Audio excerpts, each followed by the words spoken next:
I just feel like women,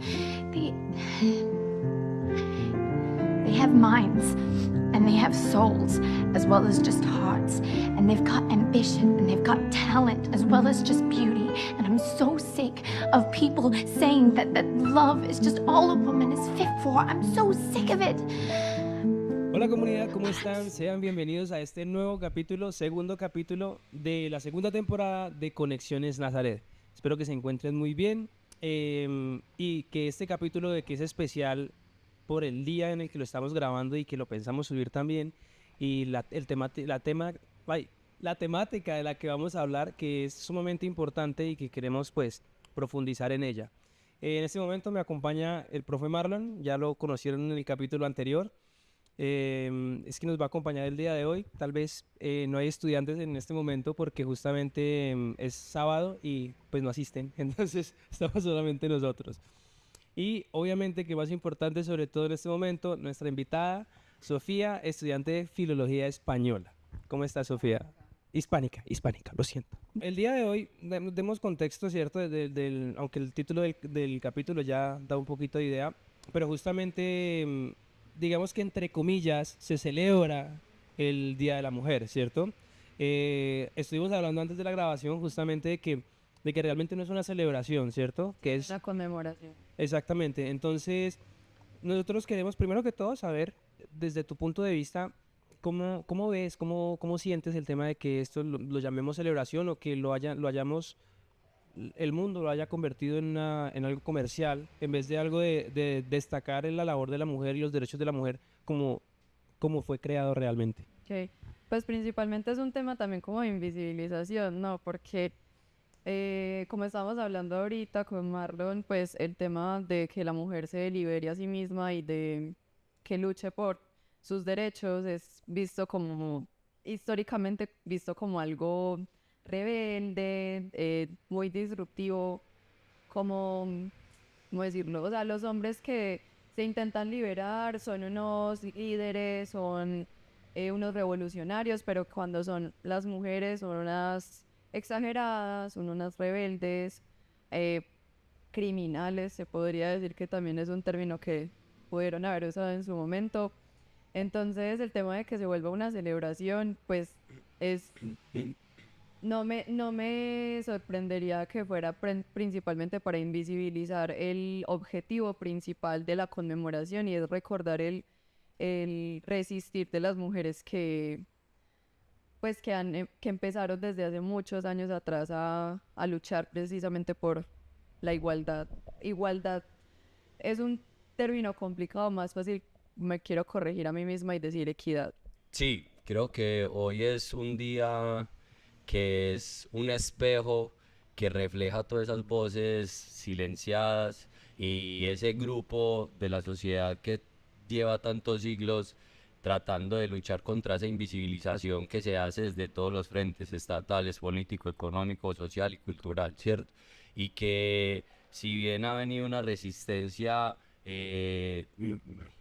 progresiva, donde evolucionan herramientas de defensa, si habla ya de derechos humanos, pues se sigue acaeciendo como en esas dinámicas de invisibilización, de silenciamientos, y creo que hoy no es un día más. Por eso nuestro director menciona que es un día de una grabación especial, porque más que celebrar queremos conmemorar, recordar y sobre todo generar conciencia sobre, como bien lo decía Sofi, no se trata tanto de hacer una celebración porque mira tu flor, mira tu corazón, tu chocolate, sino más bien como, hey, gracias por tu resistencia, recordemos esas mujeres que literalmente dieron cuerpo, alma y vida en la lucha y en la defensa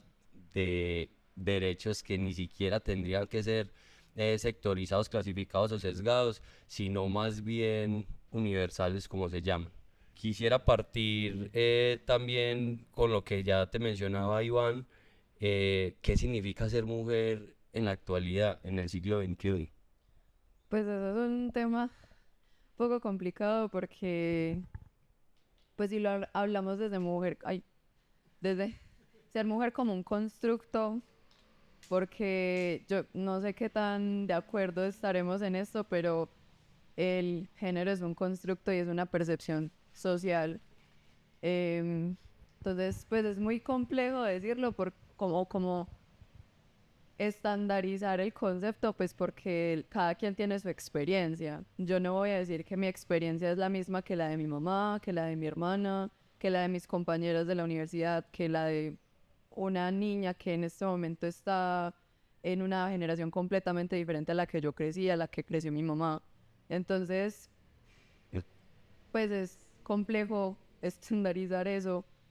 En este momento, pues no sé, el tema de ser mujer yo lo percibo como, hay una experiencia que es un poco dolorosa, pero a la vez muy gratificante por por las conclusiones a las que uno llega con ese dolor, que es un dolor que no nos merecemos, que no nos toca, pero que cuando uno es consciente es como qué triste que nos toque vivir esto, pero a la vez o sea, no me arrepiento y no, si podría escoger otra vez ser mujer, lo haría. No sé, es un tema muy complejo el hecho de pronto estandarizarlo, porque sí, el tema de que Te, todos somos completamente diferentes. te planteo la A ver, pregunta porque ser mujer, ya sabemos que desde las ideologías de género, que también son un constructo social,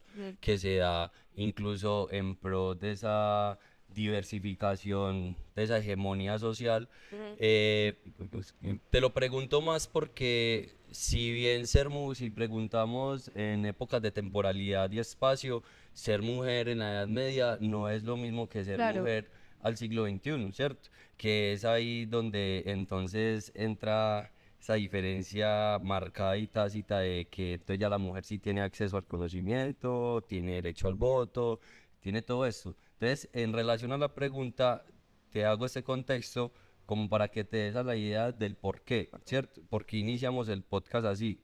Porque me parece importante que empecemos a ver que si bien se ha dado una evolución social, pues nos hemos quedado estancados como sociedad misma en la ejecución de esos derechos que están establecidos de manera universal, ¿cierto?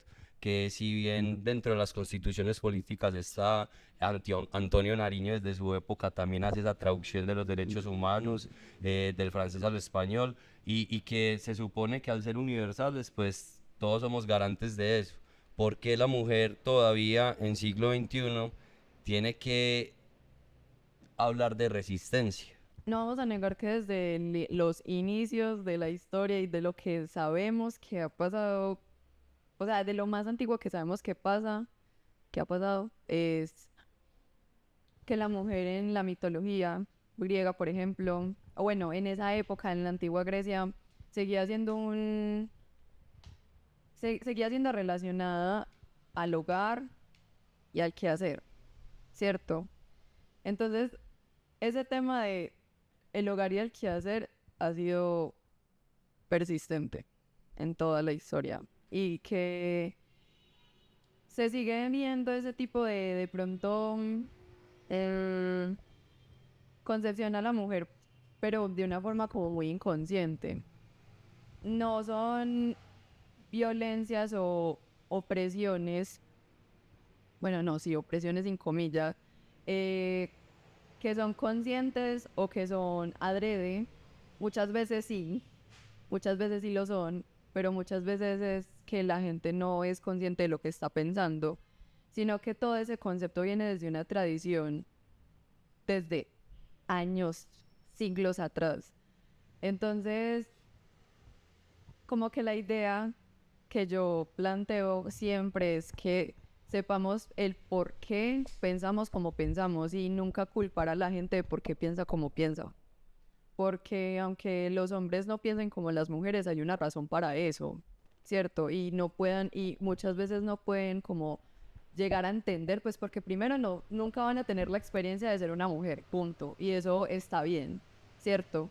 Pero que sí se cuestione el por qué pensamos como pensamos y el por qué percibimos las cosas como las percibimos desde ese lugar y desde un lugar de autoconciencia y de también de construir esas ideas. La lucha social de la mujer en la historia ha permitido que podamos pues estudiar, votar, tener una voz, pero inconscientemente, como les venía diciendo, todavía hay pensamientos muy arraigados a nuestra tradición cultural en donde de alguna forma u otra, desde el lenguaje, que es mi objeto de estudio, se sigue viendo que la gente tiene unas percepciones muy cuestionables en el cómo nos perciben.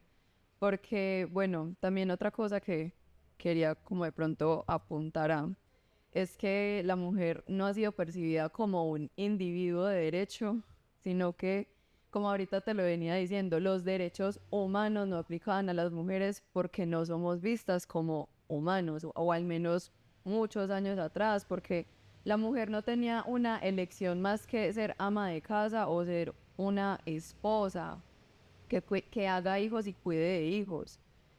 Ese ya era su deber como mujer desde el principio. Y pues el hecho de que también en la realeza, que incluso ellas tenían, pues las mujeres de más alto estatus social tenían un poco más de elección o de menos opresiones, aún así ya estaban condenadas desde su nacimiento a que, bueno, tú te vas a casar con él y vas a tener este papel en la sociedad.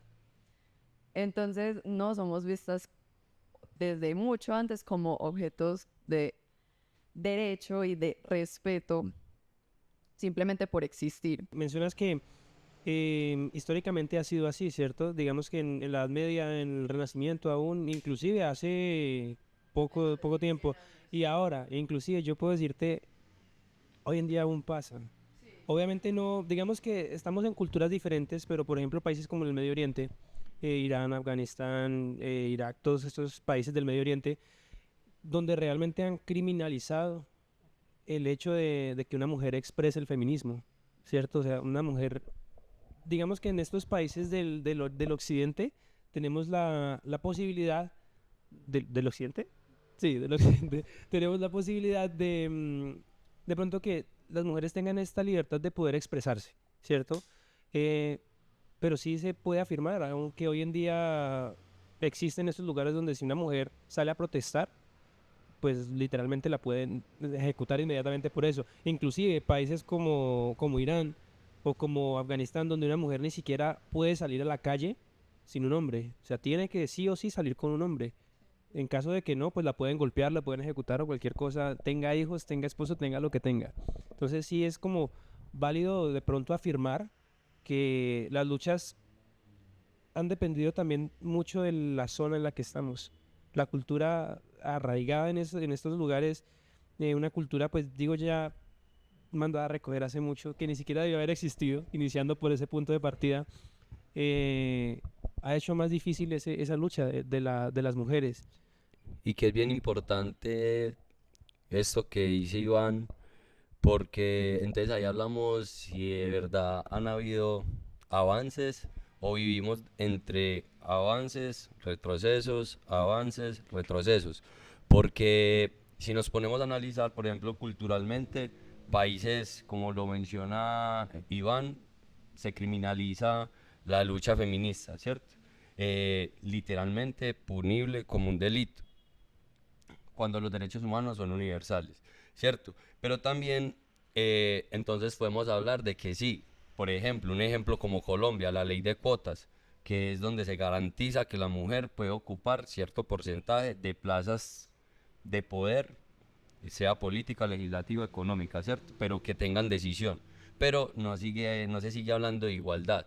Pero en Estados Unidos hay movimientos antiderechos, por ejemplo, real, Sí. que literalmente van en contravía a eso. Entonces se podría hablar, la dejo abierta para que entre los tres tratemos de llegar a una respuesta. Posiblemente hoy no lo hagamos, pero Mínimo dejar la duda de... se puede hablar entonces de un progreso o de una resistencia continua de la mujer a lo largo de la historia.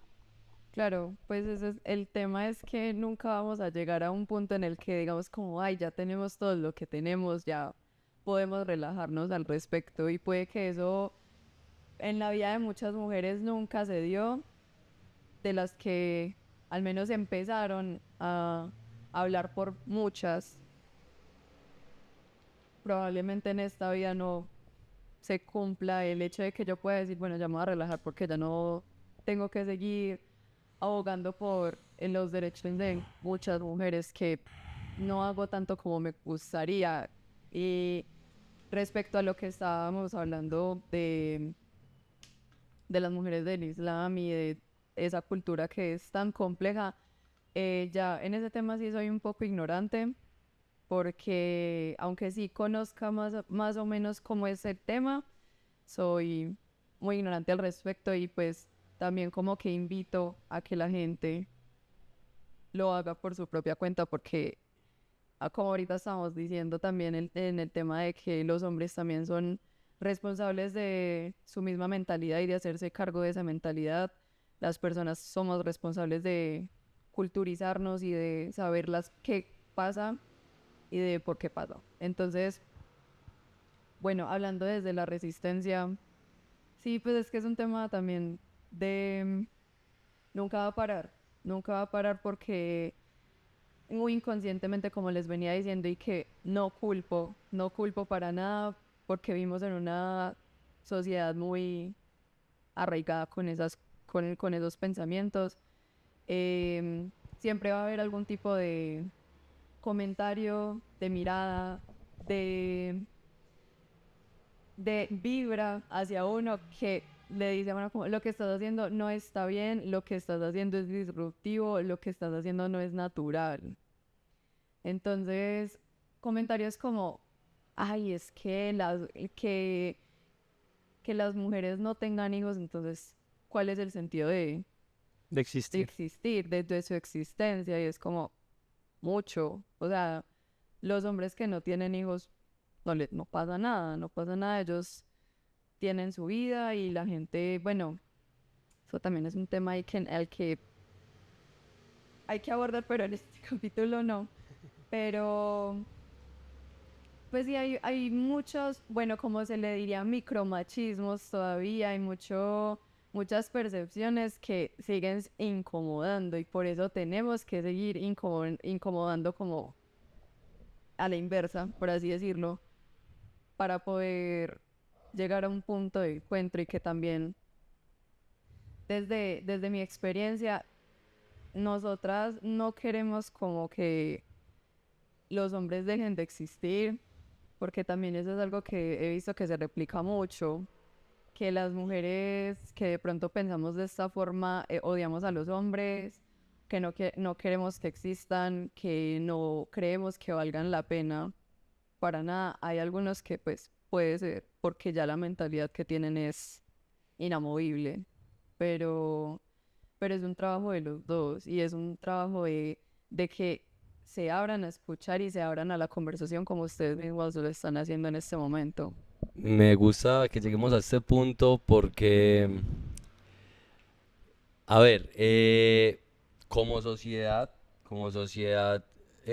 respondemos ante esos nuevos movimientos y nuevas dinámicas que se van creando. Entonces, como lo decía Bell Hooks, el feminismo es para todo el mundo, pero desde el mismo feminismo se da esa segregación o esa relegación a ese actuar del hombre, ¿cierto? Ujú. Y yo se lo comentaba a Iván en el momento en el que estábamos buscando una invitada para el podcast y se estaba tornando un poco difícil por temas de horarios, por temas de comunicación, y yo le propongo, pues lo hacemos nosotros. Y él reacciona inmediatamente, no es algo de manera que sea negativa, sino que es algo ya naturalizado de, hey, pero ¿cómo vamos a hablar de la mujer, Como dos solo hombres hombres, basta, una ¿cierto? mujer sin tener auto. Exacto. Que Entonces, puede hablar por nosotros. porque precisamente eso ha sido el punto, creo que ha fracturado, que no ha generado esa unidad como sociedad, porque si bien es cierto que el hombre ha sido el potenciador de esas prácticas machistas, también tiene que ser el potenciador de esos cambios o esas diferenciaciones en esas acciones machistas. Quiero tocar un fenómeno que siempre está presente en mi vida y que está presente en la vida de todas las mujeres y que muchas mujeres no se dan cuenta que ese fenómeno existe hasta que hablamos del tema, y es de la adultificación. No sé si Marlon está o Iván está como relacionado un poco de qué es la adultificación y qué tipo de opresión es. Me hago ideas, pero no conozco exactamente como digamos que el trabajo de la palabra, ¿cierto? Digamos Ok. que a qué hace referencia, pero con la palabra uno se hace ideas como, Okay. pero es de interpretaciones. Si Sí, si no, me cuentas, no, mejor. obviamente. Yo entiendo. Simplemente quiero saber cómo a qué le suena. El tema de la adultificación es como lo he visto desde la manera donde se acelera ese proceso cognitivo, social y corporal de una persona, como en esa aceleración de ya sea toma de decisiones, de posturas, de pensamientos, pero también de acción. Sí. Ok, bueno. Justo eso, Es- digamos que eso es lo que es- entendía. A grandes rasgos, sí. Es lo que es la adultificación, y como mujer es súper complejo darse cuenta que uno vive esa opresión. A ver, no vivo en una familia o nunca crecí en una familia particularmente ni conservadora ni liberal. Em, Considero que ha sido como muy neutro, ¿cierto? Y aún así siento que esas ideas están muy arraigadas, y no solamente como en mi familia, sino en el entorno en general, porque comentarios como, ay, es que usted ya es una mujer, pero una mujer de 14 años, es como, ¿cómo voy a ser una mujer a los 14 años si no he vivido absolutamente nada? Y a comparación uno ve cómo se comportan en esas mismas acciones que una hace, a la que uno recibe ese comentario a un hombre, y dicen, ay, pues que es un hombre, pues es que sí, es un inmaduro, no le preste atención. Entonces, El hombre no es gente. el hombre... Pero es que precisamente yo tengo un conflicto con esa frase, aunque la use pues de manera, a manera de chiste, es un problema también, porque también viene siendo le quita responsabilidad al hombre de